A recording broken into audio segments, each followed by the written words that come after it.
بسم اللہ الرحمن الرحیم۔ السلام علیکم محترم ناظرین، آج کی ہماری ویڈیو ایک بہت ہی دلچسپ کہانی ہے۔ یہ کہانی ہے ایک شہزادی کی۔ پیارے دوستو، شہزادی سلطانہ بادشاہ کی شادی کے بعد بڑی منتوں مرادوں کے بعد پیدا ہوئی تھی۔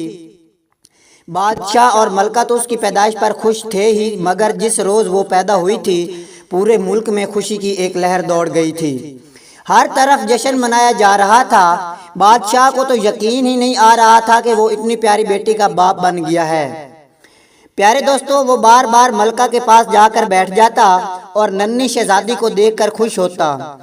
ملکہ اس کو دیکھ کر مسکراتی تھی۔ ملکہ نے اس سے کہا بھی کہ وہ شہزادی کو گود میں لے لے، مگر بادشاہ نے یہ کہہ کر انکار کر دیا، شہزادی اتنی سی تو ہے، ہماری گود سے گر نہ پڑے۔ پیارے دوستو، شہزادی بے انتہا خوبصورت تھی۔ اس کی آنکھیں بڑی بڑی، رنگ شہابی اور بال سنہری تھے۔ وہ روتی تھی تو یوں محسوس ہوتا تھا جیسے چاروں طرف جل ترنگ بجنے لگے ہوں۔ اس کی ہنسنے کی آواز کیسی تھی یہ کوئی نہیں بتا سکتا، کیونکہ اتنے چھوٹے بچے ہنستے نہیں، صرف مسکراتے ہیں۔ بادشاہ کا دل اب دربار میں بھی نہیں لگا کرتا تھا۔ اس کا تمام دھیان شہزادی سلطانہ میں ہی لگا رہتا تھا۔ شہزادی سلطانہ کی پرورش بڑے ناز و نعم سے ہو رہی تھی۔ اس کے کھلونے 7 سمندر پار سے آتے تھے۔ ماہر کاریگر ریشم کے کپڑوں سے حاصل کردہ ریشم سے اس کے لباس بناتے تھے۔ اس کے جوتے نہایت ہلکے پھلکے تھے، کیونکہ وہ جانوروں کی کھال کے بجائے قیمتی پرندوں کی کھال سے تیار کیے جاتے تھے۔ اس زمانے میں پیمپروں کا رواج نہیں تھا، ورنہ ملکہ بیش قیمت پیمپر بھی منگوا کر رکھتی۔ شہزادی سلطانہ کی دیکھ بھال کے لیے خصوصی کنیزیں رکھی گئی تھی، جو ہر وقت اس کے آس پاس رہتی تھی۔ رات کو بستر پر ملکہ اس کونے پر سوتی تھی، بادشاہ دوسرے کونے پر، اور بیچ میں شہزادی سلطانہ۔ وہ ایک ٹانگ بادشاہ پر اور دوسری ملکہ پر رکھ کے بے خبر سو جاتی تھی۔ شہزادی سلطانہ کی پرورش بہت لاڈ پیار سے ہو رہی تھی، اور اس لاڈ پیار نے اسے کسی حد تک بگاڑ دیا، اور وہ کافی بدتمیز ہو گئی تھی۔ وہ کسی کا کہنا نہیں مانتی تھی۔ کھانے کی کوئی چیز پسند نہ ہوتی تو اس کو پھینک دیتی۔ ملکہ سے چیخ کر بات کرتی تھی، باپ سے چیخ کر بات تو نہیں کرتی تھی، لیکن اگر اسے بادشاہ کی کوئی بات پسند نہ آتی تو دانت پیس کر اس کی چٹکی بھر لیا کرتی تھی۔ پیارے دوستو، یہ بات نہیں تھی کہ وہ صرف ملکہ کا کہا بھی نہیں مانتی تھی، بادشاہ بھی اس سے کچھ کہتا تو وہ اس کی بات بھی نہیں مانتی تھی۔ سب اس کے بچپن کی باتیں تھیں۔ بادشاہ اور ملکہ ان باتوں کو اس لیے نظر انداز کرتے رہے کہ وہ بچی تھی اور اکلوتی بھی تھی، اور شادی کے بہت سالوں بعد پیدا ہوئی تھی۔ مگر بادشاہ کا ماتھا اس دن ٹھنکا جب اپنی 16ویں سالگرہ کی تقریب میں غصے میں آ کر اس نے کیک کو زمین پر گرا دیا۔ اس تقریب میں وزیر، مشیر اور امراء اپنی بیگمات کے ساتھ شامل تھے۔ شہزادی سلطانہ کی اس حرکت سے بادشاہ کی سخت بے عزتی ہوئی تھی۔ وہ محفل سے اٹھ کر چلا گیا، خود ملکہ بھی سناٹے میں رہ گئی تھی۔ اس نے شہزادی کی سرزنش کی تو شہزادی اس سے بد زبانی کرنے لگی۔ اس نے میز پر رکھے ہوئے مشروبوں کے پیالے زمین پر پھینک دیے اور روتی ہوئی اپنے کمرے میں چلی گئی۔ اگلے روز اس کے اس سلوک کا جگہ جگہ پرچہ ہو گیا تھا۔ لوگ سخت افسوس کر رہے تھے کہ ان کا بادشاہ کس قدر اچھا اور رعایا پرور ہے، مگر اس کی بیٹی کو دیکھو، نہایت ہی چڑچڑی، بد دماغ اور بد اخلاق ہے۔ اللہ ایسی بیٹی دشمن کو بھی نہ دے۔ بادشاہ کے کانوں میں بھی یہ بھی باتیں پڑنے لگی تھی کہ وہ بہت غم زدہ تھا۔ ایسے اسے اندازہ ہو گیا تھا کہ اس کے اور ملکہ کے لاڈ پیار نے شہزادی کو 2 کوڑی کا کر دیا ہے۔ غلطی انہی کی تھی، مگر اب کیا ہو سکتا تھا؟ ملکہ بھی بہت پریشان تھی۔ سالگرہ والے واقعے کے بعد بادشاہ اور ملکہ نے شہزادی سے بات چیت کم کر دی تھی، مگر شہزادی کو اس بات کی پرواہ بھی نہیں تھی۔ اپنی غلطی اگر تسلیم کرتی تو خود بدلنے کی کوشش کرتی، مگر اس نے آج تک خود کو غلط سمجھا ہی نہیں تھا۔ بادشاہ چپ چپ رہنے لگا تھا۔ اگر ایسی بیٹی کسی اور کی بھی ہوتی تو وہ بیچارہ بھی چپ چپ رہتا۔ بادشاہ کو یوں چپ چپ دیکھ کر ایک روز اس کے وفادار اور عقل مند وزیر نے کہا، جہاں پناہ، ایسے تو حالات ٹھیک نہیں ہوں گے، ان کو ٹھیک کرنے کی کوئی تدبیر کرنا ہوگی۔ میرا تو خیال ہے کہ شہزادی صاحبہ کی شادی کر دی جائے، امید ہے کہ شادی کے بعد وہ ٹھیک ہو جائیں گی۔ بادشاہ نے کہا، منہ پھٹ اور بدتمیز لڑکیوں سے کون شادی کرتا ہے؟ شہزادی سلطانہ کے ساتھ کوئی نوجوان شادی پر تیار نہیں ہوگا۔ بادشاہ کی بات سن کر وزیر سوچ میں پڑ گیا۔ بہت دیر تک سوچنے کے بعد اس نے کہا، یہاں پناہ، اگر آپ میری بات پر عمل کریں تو مجھے پکا یقین ہے کہ سب کچھ ٹھیک ہو جائے گا۔ بادشاہ نے بے بسی سے کہا، اے وزیر، ایسے پریشانی سے نکلنے کے لیے ہم تمہاری بات ماننے کو تیار ہیں۔ وزیر بولا، پہلی بات تو یہ ہے کہ آپ اپنے رویے اور لہجے میں سختی پیدا کریں۔ بچوں سے ہر وقت نرم لہجے کی گفتگو انہیں خود سر بنا دیتی ہے۔ دوسری بات میں آپ کو بعد میں بتاؤں گا۔ بادشاہ نے ہمیں بھر لی کہ وہ ایسا ہی کرے گا۔ بادشاہ جب محل میں پہنچا تو شہزادی سلطانہ کا موڈ خوشگوار تھا۔ باپ کو دیکھ کر وہ دوڑ کر اس کے قریب آئی اور محبت سے اس کا ہاتھ پکڑ لیا۔ ابا حضور، آپ مجھ سے ناراض نہ ہوا کریں۔ بادشاہ نے اپنا ہاتھ اس سے چھڑا لیا اور کچھ درست لہجے میں بولا، شہزادی، آپ محل کے آداب کا خیال رکھا کیجیے۔ ہم اس سلطنت کے شہنشاہ ہیں۔ یہ ٹھیک ہے کہ ہم آپ کے باپ ہیں، مگر تمیز بھی کوئی چیز ہوتی ہے۔ یہ کہہ کر بادشاہ وہاں سے تیز تیز چلتا ہوا باہر نکل گیا۔ شہزادی سلطانہ کا منہ حیرت سے کھلا رہ گیا۔ بادشاہ کی اس بات نے اسے سما دیا تھا، حالانکہ اسے غصہ بھی آ رہا تھا۔ اس نے اس بات کی شکایت ملکہ سے کی۔ ملکہ تو خود اس کے برے رویے سے تنگ تھی۔ بے رخی سے بولی، اتنی بڑی ہو گئی ہو، کچھ تو تمیز سیکھ لو۔ شہزادی سلطانہ ماں کو تو کچھ سمجھتی ہی نہیں تھی۔ اس کی بات سن کر غصے میں پاؤں پٹکتے ہوئے چلی گئی۔ رات کو بادشاہ نے ملکہ سے کہا، ملکہ، ہم چاہتے ہیں کہ اب شہزادی سلطانہ کی شادی کر دی جائے۔ ملکہ اداسی سے بولی، اس سے کون شادی کرے گا؟ اس کی بد مزاجی کے قصے تو بچے بچے کی زبان پر ہیں۔ ملکہ کی بات بادشاہ کے دل پر لگی تھی اور اس کی آنکھیں نم ہو گئیں۔ وہ خاموش ہو گیا۔ ان تمام واقعات کے بعد شہزادی سلطانہ اپنے کمرے میں ہی بند ہو کر رہ گئی تھی۔ شام کو وزیر بادشاہ سے ملنے آیا۔ اس کے آنے کی خبر سنی تو بادشاہ کو یاد آ گیا کہ وزیر نے شہزادی والے معاملے میں کوئی بات بتانے کا وعدہ کیا تھا۔ اس نے فوراً وزیر کو طلب کر لیا اور دونوں ایک کمرے میں بیٹھ کر چپکے باتیں کرنے لگے۔ اگلے بادشاہ کی ہدایت پر ملکہ نے شہزادی سلطانہ کو یہ اطلاع دی کہ اس کی شادی طے کر دی گئی ہے۔ شہزادی نے یہ سنا تو وہ پھٹ پڑی اور ہاں ہاں کر دیجئے، میری شادی، میں خود اب یہاں نہیں رہنا چاہتی ہوں۔ کچھ دنوں بعد شادی کی تقریب ہوئی۔ شام کو شہزادی کو اس کے شوہر کے ساتھ ایک بگی میں بیٹھا کر روانہ کر دیا گیا۔ شادی بڑی سادگی سے ہوئی تھی۔ نہ ڈھول تاشے بجے، نہ آتش بازی ہوئی۔ شہزادی سلطانہ اس دوران اتنے غصے میں تھی کہ اس نے یہ بھی نہیں پوچھا تھا کہ اس کی شادی کس سے ہو رہی ہے، اور نہ ہی اس نے نظر بھر کے اپنے دولہے کو دیکھا تو اور رخصتی کے وقت وہ بادشاہ اور ملکہ سے لپٹ کر روئی بھی نہیں۔ اس کی یہ وجہ نہیں کہ اس کو ڈر تھا کہ رونے سے اس کا میک اپ اب خراب ہو جائے گا۔ اس کا تو کسی نے بناؤ سنگار بھی نہیں کیا تھا، بلکہ وہ اس لیے نہیں روئی تھی کہ اس کو رونا ہی نہیں آ رہا تھا، کیونکہ وہ بادشاہ اور ملکہ سے سخت ناراض تھی۔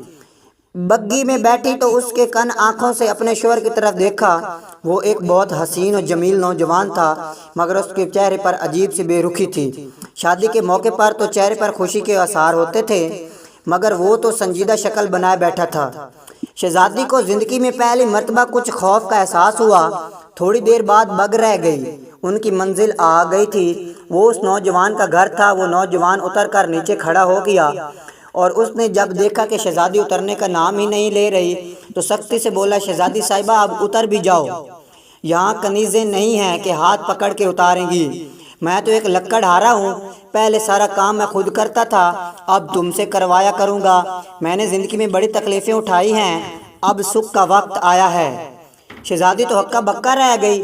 اس کی شہزادی ایک لکڑ ہارے سے کر دی گئی تھی۔ دکھ اور شرمندگی سے اس کی آنکھوں میں آنسو آ گئے۔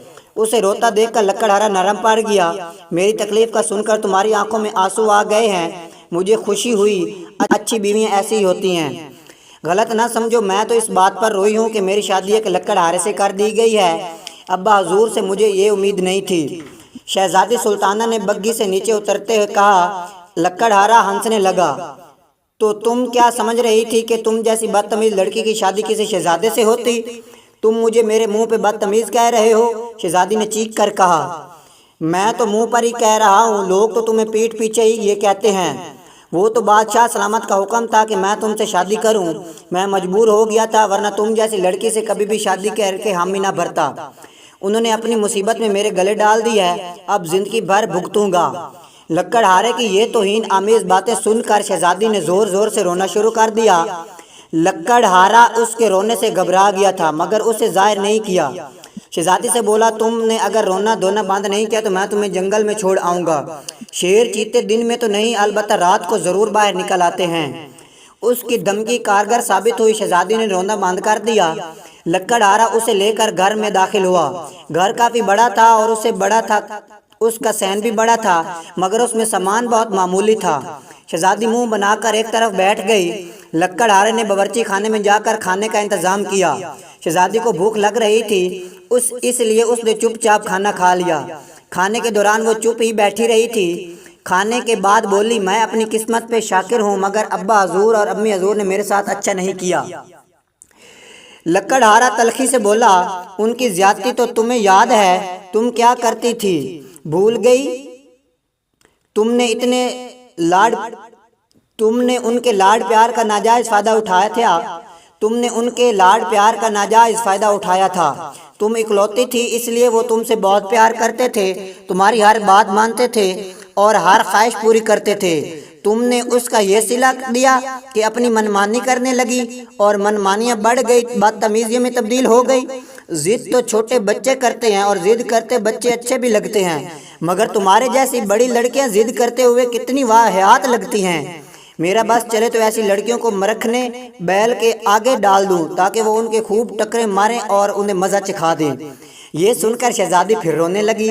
تم میری بےزتی کر رہے ہو، اب تم میری بیوی ہو، تمہاری ہر بری باتوں کا تذکرہ اس لیے کر رہا ہوں کہ تم ان کو چھوڑ دو تاکہ ہماری زندگی ہنسی خوشی گزرے۔ یاد کرو سالگرہ والے دن تم کتنی بدتمیزی کی تھی۔ لکڑہارے نے اسے یاد دلایا۔ شہزادی چونک گئی، تمہیں کیسے پتا چلا؟ یہ بات تو ہمارے ملک کے بچے کو پتا ہے۔ اس دن ہمارے محلے میں 2 عورتوں کی لڑائی ہو رہی تھی تو ان میں سے ایک عورت نے دوسری عورت کو یہ کہہ کر بد دعا دی تھی کہ اللہ کرے تیری بچی شہزادی کی طرح بدتمیز ہو جائے۔ یہ سن کر شہزادی کا چہرہ شرم سے سرخ ہو گیا۔ لکڑہارے کی باتیں سن کر اس کو احساس ہونے لگا کہ واقعی اس نے اپنے ماں باپ کے ساتھ بہت زیادتی کی تھی۔ وہ اس سے اتنی محبت کرتے تھے، مگر اس نے ہمیشہ اس محبت کا ناجائز فائدہ اٹھایا تھا۔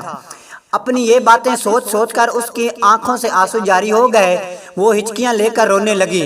لکڑہارے نے کہا صبح مجھے جلدی اٹھا دینا، اب ہم 1 سے 2 ہو گئے ہیں، مجھے زیادہ لکڑیاں کاٹنا پڑیں گی تاکہ اتنے پیسے ملیں کہ ہمارے گھر کے اخراجات ٹھیک طرح سے چلیں۔ ویسے بھی تم بادشاہ کی بیٹی ہو، خرچ کے معاملے میں تمہارا ہاتھ کھلا ہوگا، اور دیکھو ہمارے گھر میں بہت سی مرغیاں بھی ہیں، ان کے انڈے سنبھال کر رکھنا، محلے والے انہیں خریدنے آئیں تو انہیں فروخت کر دیا کرنا۔ کمرے میں 2 ہی آوازیں سنائی دے رہی تھیں، ایک لکڑہارے کی بولنے کی آواز اور دوسری شہزادی کی سسکیوں کی۔ شہزادی کو اپنی امی اور ابا شدت سے یاد آ رہے تھے۔ اگلے روز لکڑہارے کو بڑی حیرت ہوئی۔ وہ سو کر اٹھا تو شہزادی نے اس کے لیے انڈے اور پراٹھوں کا انتظام کیا ہوا تھا۔ ناشتہ تم نے بنایا ہے؟ اس نے حیرت سے پوچھا۔ نہیں، یہ چیزیں میں نے محلے کے ایک بچے سے نابائی کی دکان سے منگوائی تھیں، مجھے تو کچھ پکانا ہی نہیں آتا۔ یہ کہتے ہوئے شہزادی کا شرم منہ سے سرخ ہو گیا اور وہ سوچ رہی تھی کہ اس کا لکڑہارا شوہر کیا سوچے گا، یہ اتنی بڑی ہو گئی ہے اور اسے کھانا پکانا بھی نہیں آتا۔ لکڑہارا شام کو گھر آیا تو اسے صبح سے بھی زیادہ حیرت ہوئی۔ شہزادی کو کمرے سے دوپٹہ باندھے صحن میں جھاڑو دے رہی تھی، مرغیاں اس کے آگے پیچھے پھر رہی تھیں۔ گھر کا دروازہ حالانکہ کھلا ہوا تھا، مگر وہ شہزادی کے پاس سے بھاگ کر باہر نہیں گئیں۔ دیکھو میں تمہارے لیے کیا لایا ہوں، لکڑہارے نے کہا۔ وہ جلدی سے اس کے پاس آئی۔ وہ ایک بدلی ہوئی لڑکی لگ رہی تھی۔ اس کے چہرے پر اب وحشت اور وحشت نظر نہیں آ رہی تھی جو لکڑہارے نے کل دیکھی تھی۔ لکڑہارے نے بہت سارے سرخ بیر اس کے ہاتھوں میں رکھ دیے۔ انہیں میں نے جنگل میں سے تمہارے لیے توڑا تھا۔ اس نے خوش ہو کر انہیں لے لیا اور مزے سے کھانے لگی۔ یہ تو بڑے مزے کے ہیں، اس نے کہا۔ اس کی آواز سن کر لکڑہارے کو بہت اچھا لگا۔ ایسا لگ رہا تھا جیسے کہیں آس پاس جل ترنگ بج اٹھے ہوں۔ کل تو شہزادی کی آواز ایسی تھی کہ اسے سن کر لکڑہارے کا دل چاہ رہا تھا کہ کانوں میں انگلیاں ٹھونس لے۔ میں نے محلے کی اس لڑکے سے کھانا منگوا لیا ہے، اس کو میں انعام میں 2 سکے دیتی ہوں، وہ بھاگ کر میرا کام کر دیتا ہے، شہزادی نے بتایا۔ کھانے کے بعد لکڑہارے نے کہا شہزادی مجھے خوشی ہے کہ تم بہت بدل گئی ہو۔ وہ بولی آپ کی باتیں سن کر مجھے احساس ہو گیا ہے کہ میں کس قدر بدتمیز اور بد اخلاق تھی۔ میں نے امی حضور اور ابا حضور کو بہت دکھ دیے ہیں، میں بہت شرمندہ ہوں۔ میں ان سے مل کر ان سے معافی مانگنا چاہتی ہوں، آپ مجھے ان سے ملانے لے جائیں گے؟ لکڑہارے نے گھبرا کر کہا کبھی بھی نہیں، تم وہاں جاؤ گی تو وہیں رہ جاؤ گی، میں کیا کروں گا؟ میری مرغیوں کو دانہ کون ڈالے گا؟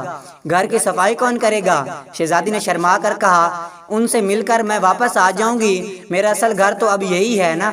لکڑہارے نے یہ بات سنی تو اس کا دل چاہا کہ مارے خوشی کے ایک زور کی چیخ مارے، مگر اس نے ضبط کیا اور دھیرے سے بولا ٹھیک ہے ہم کل محل چلیں گے، مگر میں لکڑیاں کاٹنے جنگل نہیں گیا تو پیسے نہیں ملیں گے۔ اس بات پر وہ بولی اس کی تو تم فکر ہی مت کرو، میں نے بہت ساری اشرفیاں جمع کر رکھی ہیں جو محل میں میرے کمرے میں ہی ہیں، میں وہ بھی لیتی آؤں گی۔ اگلے روز وہ محل پہنچ گئے، انہوں دیکھا کہ ملکہ نے جلدی سے شہزادی کو گلے سے لگا لیا اور رونے لگی۔ بادشاہ کو اطلاع مل گئی تو وہ بھی وہاں آ گیا، اسے دیکھ کر شہزادی روتے ہوئے اس سے لپٹ گئی۔ ابا حضور مجھے معاف کر دیں، مجھے اپنی غلطیوں کا احساس ہو گیا ہے، میں نے آپ لوگوں کو بہت تنگ کیا تھا اور اپنی حرکتوں سے آپ کو بہت دکھ پہنچایا تھا، میں وعدہ کرتی ہوں اب آئندہ ایسی کوئی حرکت نہیں کروں گی۔ بادشاہ کی آنکھیں نم ہو گئی تھیں، اس نے بھی شہزادی کو محبت سے لپیٹ لیا اور بولا غلطیاں بچے ہی کرتے ہیں، بڑوں کا فرض ہے کہ انہیں معاف کر دیں۔ بیٹی ہم تم سے کوئی شکایت نہیں، بلکہ اس بات کی خوشی ہے کہ تمہیں اپنی غلطیوں کا احساس ہو گیا ہے۔ پھر وہ لکڑہارے کی طرف متوجہ ہوا، شہزادہ بابر ہم تمہارے مشکور ہیں کہ تم نے شہزادی کو راہ راست پر لانے میں ہماری مدد کی۔ لکڑہارا جو اصل میں شہزادہ تھا، اس نے ہاتھ باندھ کر بادشاہ کو تعظیم دی اور بولا یہ میری خوش قسمتی ہے کہ مجھے شہزادی جیسی بیوی ملی۔ ان دونوں کی باتوں کو شہزادی بہت حیرت سے سن رہی تھی، جبکہ ملکہ کھڑی مسکرا رہی تھی۔ اس کی حیرت بھانپ کو بادشاہ نے کہا بیٹی ہمارے وزیر نے ہمیں یہ صلاح دی تھی کہ شہزادہ بابر کو ایک لکڑہارا بنا کر اس کی شادی تم سے کر دی جائے۔ شہزادہ بابر ایک ذہین نوجوان ہے، اس کی باتوں سے متاثر ہو کر تمہیں اپنی غلطیوں کا احساس ہو گیا ہے، ہم بہت خوش ہیں۔ شہزادی کی اس تبدیلی سے ہر طرف خوشیوں کے شادیانے بجنے لگے۔ شہزادی نے ان شاہی غلاموں اور کنیزوں سے بھی معافی مانگ لی جن کے ساتھ اس نے کبھی اچھا سلوک ہی نہیں کیا تھا، ان لوگوں میں سے اس نے اشرفیاں بھی تقسیم کی، وہ سب بھی خوش ہو گئے۔ رات کے کھانے کے بعد شہزادی نے شہزادہ بابر سے کہا میں تیار ہو کر آتی ہوں، پھر چلتے ہیں۔ ملکہ نے حیرت سے پوچھا بیٹی کہاں جانے کا کہہ رہی ہو؟ شہزادی نے شرما کر کہا اپنے گھر جہاں ہماری مرغیاں ہیں، محلے میں وہ لڑکا ہے جو چھوٹے بھائیوں کی طرح بھاگ بھاگ کر میرے کام کرتا ہے۔ اس کی بات سن کر بادشاہ اور ملکہ کھلکھلا کر ہنس پڑے، بہت دنوں بعد محل میں ان دونوں کی ہنسی لوگوں نے سنی تھی۔ خیر بادشاہ نے دوبارہ ان کو وہاں نہیں بھیجا، مرغیاں اس نے محل میں ہی منگوا لی تھی تاکہ شہزادی خوش ہو جائے۔ اس لڑکے کو جو بازار سے شہزادی کے لیے چیزیں خرید کر لایا تھا، شہزادی نے بہت سے تحفے بھجوا دیے تھے۔ پھر کچھ دن محل میں گزار کر شہزادہ بابر شہزادی سلطانہ کو لے کر اپنے ملک روانہ ہو گیا اور دونوں ہنسی خوشی رہنے لگے۔ امید کرتا ہوں آپ کو یہ ہماری سٹوری بہت پسند آئی ہوگی۔ اگر ہماری سٹوری پسند آئی ہے تو ہمارے چینل کو سبسکرائب کر لیں۔